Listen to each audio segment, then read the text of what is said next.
50ஆம் சங்கீதத்தினுடைய 15ஆம் வசனம்.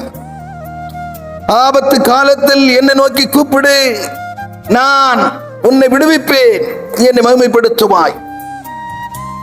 எமனாவினுடைய தலைப்பு, ஆபத்தில் கர்த்தரையே நோக்கி கூப்பிடுங்கள்.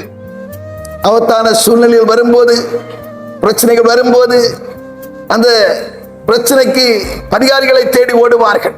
இவரிடத்திலே போகலாமா, அவரிடத்திலே போகலாமா, அந்த நபரிடத்திலே செல்லலாமா, இந்த அதிகாரி இடத்திலே செல்லலாமா என்று சொல்லி மனப்பதட்டத்தோடு அங்குமிங்கும் ஓடிக்கொண்டிருப்பார்கள். காரியங்களை பகிர்ந்து கொள்வார்கள். ஆனால் அதிலே அவர்கள் எதிர்பார்க்கிற காரியங்கள் நடக்கிறதில்லை.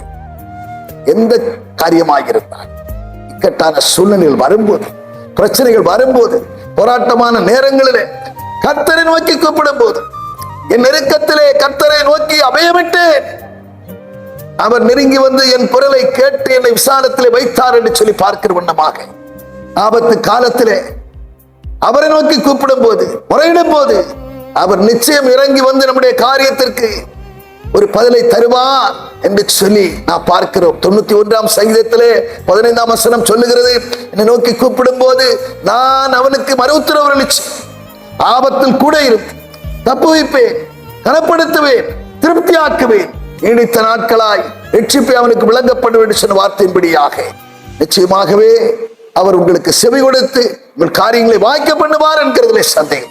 நாம் ஜெபம் பண்ணுவோம். பரலோக பிதாவே, நாங்கள் உம்மை துதிக்கிறோம், ஸ்தோத்தரிக்கிறோம். ஆண்டவரே, ஆபத்து காலத்திலே நோக்கி கூப்பிடும் போது நீர் எங்களுக்கு பிரதியுத்தரம் சொல்லுகிறவரும் ஆபத்தில் கூட இருந்து தப்புவிக்கிறவருமாய் இருக்கிற கர்த்தர், நாலு பிரச்சனையோடு ஆண்டவரே குழப்பத்தோடு இருக்கிற ஒவ்வொருவருக்கு இந்த நாளில் வேண்டிக் கொள்ளும் போது அவருடைய பிரச்சனைக்கு ஒரு தீர்வை நீ காண்பித்து தர வேண்டும் என்று, ஒரு முடிவை அவர்களுக்கு காண்பிக்க வேண்டும் என்று செபிக்கிறோம். இயேசு நாமத்தில் செபிக்கிறோம் பிதாவே. ஆமென்.